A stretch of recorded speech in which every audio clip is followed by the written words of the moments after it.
I would say all of the successful luxury brands have solid, clear, and consistent branding strategy. And now you might wonder whether there are some steps or process that we can check whether the brand structure of a luxury brand is complete. Hence, this is the episode of the branding principles in the luxury industry, namely 7 steps of the brand building process.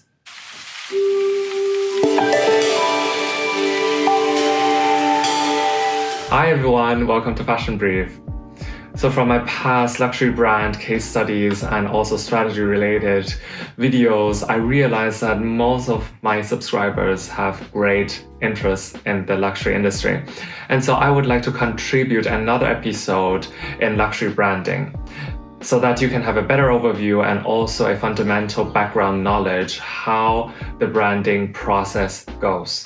Also, branding can make your brand even more appealing to consumers. And for luxury brands, its brand and image is much more important than other brand categories such as FMCG brands or fashion brands. And so now let's take a look at these 7 steps so that you can check whether the brand structure is healthy or not. Step number 1, the brand concept. Brand concept is actually the overall idea behind the creation of the brand.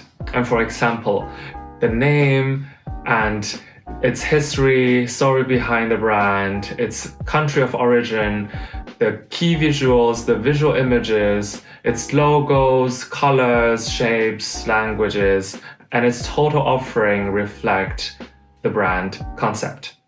And these elements actually helped to build up a sense of luxury brands. And while observing most of the famous luxury brands, you might notice that some products stand out of the brand concept, such as watches for Rolex, handbags for Hermes, and tweed jacket for Chanel. And also, some of the brands share some clear and prestige characteristics, such as the chocolate-colored monogram of Louis Vuitton, and also the Tiffany blue. And when it comes to the luxury brand's name, the name of most of the luxury brands refer to their founder or its most important designer and often gives an indication of the country of origin. Nowadays, you realize that some of the luxury brands even change their names or logos as time goes by. For example, Christian Dior. Now you can only see Dior. And also they change the font of Dior into a more romantic image. But it doesn't mean that they always get rid of the old things, but also they revive some of the old concept symbols to the products now. For example, the CD symbol, you can find that in some of the products of Dior. And another example, Yves Saint Laurent. Now you can only see Saint Laurent. And also they change their font into a more modern and cool way. And this means that the logos or the symbols can be altered or can be revived with the branding strategy in mind. Namely, they need to always stick to their brand DNA. The next step, brand identity.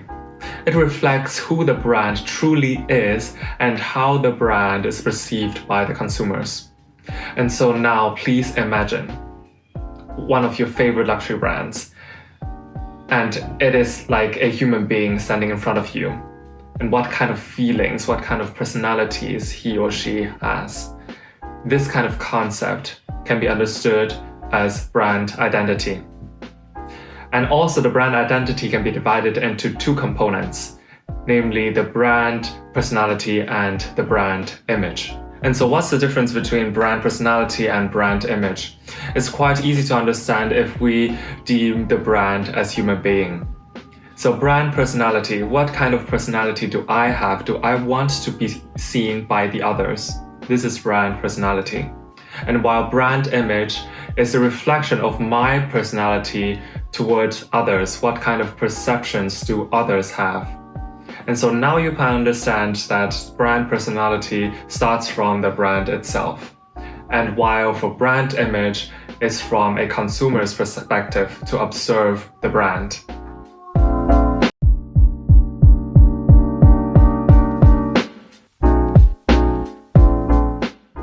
And so for this step, The goal of the luxury brand is to make consumers to perceive that it is a luxury brand, namely by showing heritage, authenticity, or even craftsmanship.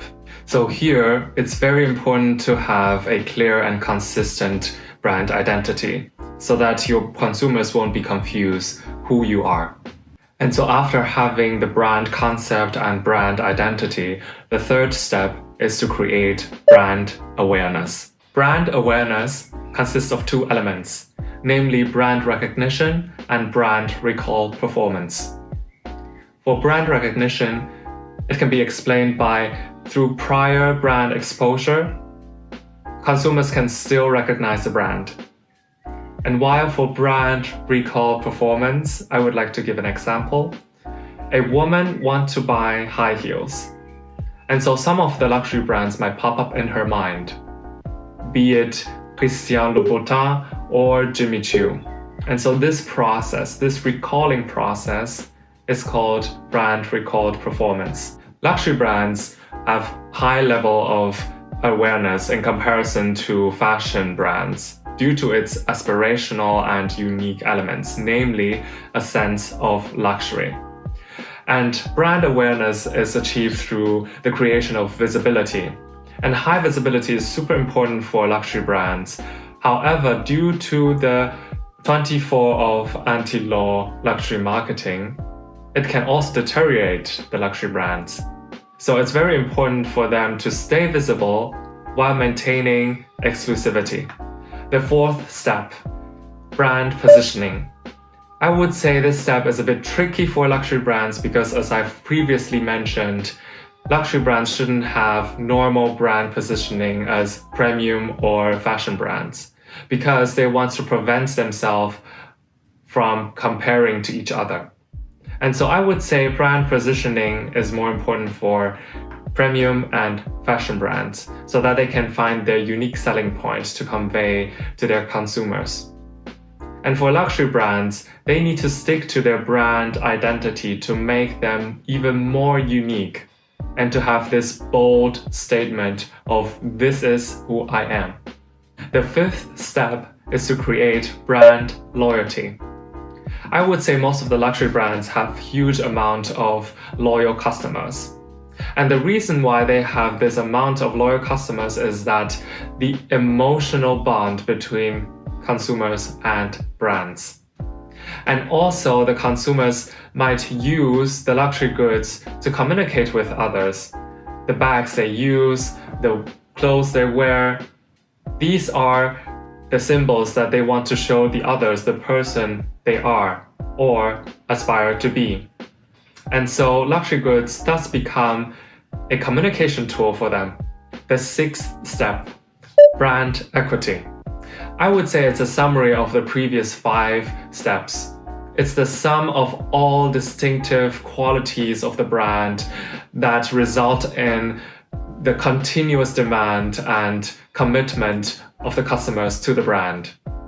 And so this brand equity leads to brand value. The last step, brand value. Brand value is the result of the success and failure of the brand. And it is generated in the end of brand building process, and all the previous process contribute to this brand value. And what's the difference between brand equity and brand value? Well, brand equity is based on consumer psychological indicators. And while brand value is the translation of this equity to financial gains of the brand. And so among all the values, I would say for luxury brands, the most important of all is to have creativity, craftsmanship, and uniqueness, and also the authenticity. So let's have a quick summary of these 7 steps so that you can link everything together. First, the brand concept and the brand identity have to be defined.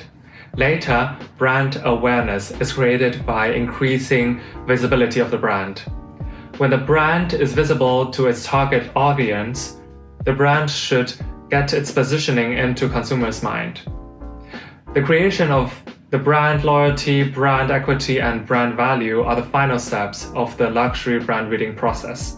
So that's it for today, the episode of luxury branding. I hope you gained some background knowledge of the branding process. If you like this video, don't forget to give me a thumbs up and subscribe my channel Fashion Brief, and see you soon.